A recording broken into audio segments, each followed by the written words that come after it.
continue with chapter number 11 from your history book of grade 7, and the name of the chapter is Bhakti and Sufi movements. And today we are going to start from few of the reformers. We are going to study in detail about the reformers of the Bhakti movement, and we are going to start from Ramananda.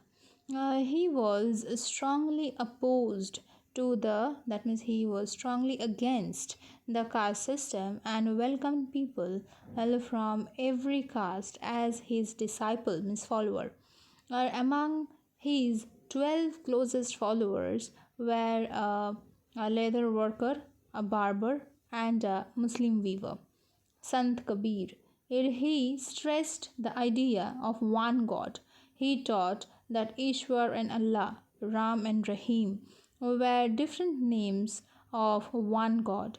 He spread the message of Hindu-Muslim unity, universal brotherhood, tolerance, and absolute surrender to the one and only God. He denounced the caste system, rituals, and idol worship. Kabir preached his message through simple, beautiful Hindu poems called dohas. Chaitanya Mahaprabhu. So, Chaitanya Mahaprabhu was a devotee of Lord Krishna. He traveled widely and preached the message of universal brotherhood. He believed that through love and devotion, song and dance, one could experience God's existence. He condemned all outward forms and ceremonies of religion. Condemned means he did not follow. Okay. All outward forms and ceremonies of religion and opposed the domination of the priest. Mirabai. Mirabai was a Rajput princess and the great devotee of Krishna. She spread the message of devotion and love of God through devotional songs called Mirabai's bhajans. And she spread a lot of time with the devotees of Lord Krishna, singing and dancing in devotion to Lord Krishna. The Alvars and Nayanars. The Alvars and Nayanars were from South India. The Alvars were Tamil poet saints who preached total devotion to deity Vishnu through the devotional hymns, and so they spread the idea of bhakti as the only path to salvation, and they popularized Vaishnavism, popularized Vaishnavism by composing hymns in local Tamil language. The Nayanars, the Nayanars also were a group of Tamil poet saints devoted to Lord Shiva. Together with the Alvars, they spearheaded the Bhakti movement in the Tamil-speaking regions of the South India. Sankara Janaswara. Sankara Janaswara was the famous poet saint and the first Bhakti preacher in Maharashtra. He condemned, again he is also not supporting caste system, ritualism and supremacy of the Brahmanas, as he inspired his followers to follow the path of absolute surrender and devotion to God. The incarnation of Vishnu, he wrote the Janaswari and commentary on the Bhagavad Gita in Marathi. So he spread the message of bhakti through lyrical poems called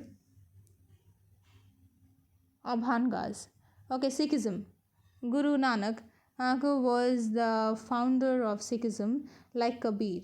He was inspired by the philosophies of both Hinduism and Islam. He combined the elements of two religions and established the independent sect of the Sikhs. But by the 17th century CE, Sikhism was accepted by many, especially in Punjab. The important teachings of Guru Nanak are as follows: there is only one God, and He is the creator of the universe. All human beings are equal. The caste system must be rejected and the principle of universal brotherhood must be followed. Everyone should lead a good and pure life based on truth and kindness and discard idol worship and ritualism. True spiritual knowledge can be gained under the guidance of a guru. The guru is central of the Sikh religion. The word Sikh is derived from the word which means discipline. Sikhism is also referred to as Guru Manth, that is, a Guru's doctrine. God is the original Guru, and Nanak is his chosen disciple. There were 10 Sikh Gurus. The last Guru, Guru Gobind Singh, transferred the authority of the Guru to the holy scripts called the Adi Granth, and which came to be known as the Guru Granth Sahib. The teachings of all the Gurus are contained in it, and it serves as guide or Guru. The Sikhs worship in the Gurudwara, that is the door of the Guru. Every Sikh must at all times have the 5 sacred symbols of Sikhism, that is the 5 Ks. First is Kesh, that means hair, Kanga, that means comb, Kacha, that means shorts, Kirpan, sword, and Kara, that is the steel bracelet. The execution of the 9th Sikh Guru, Guru Tegh Bahadur, in 1675 CE by the Mughal Emperor Aurangzeb, angered the Sikhs. Under the leadership of Guru Gobind Singh, they were transformed into a martial race. Guru Gobind Singh organized the Sikhs into a disciplined military group called Khalsa and turned the followers of Guru Nanak into soldier saints. What was the impact of the religious movements?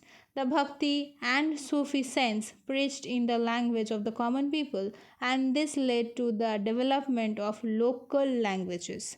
As the common people, especially the lower caste, had free access to the great truths of Hindu philosophy, and as conversions slowed down during this period. The Bhakti movement exposed the futility of rites and rituals and undermined the superiority of Brahmanas. The Sufis and the Bhakts, with their emphasis on universal brotherhood, created an environment of tolerance and mutual respect. In today's age of globalization and multicultural society, the teachings of the Bhakti and the Sufi saints can be used as an effective tool to combat the growing trends of intolerance and fanatism that threaten national and international security and stability. Thank you.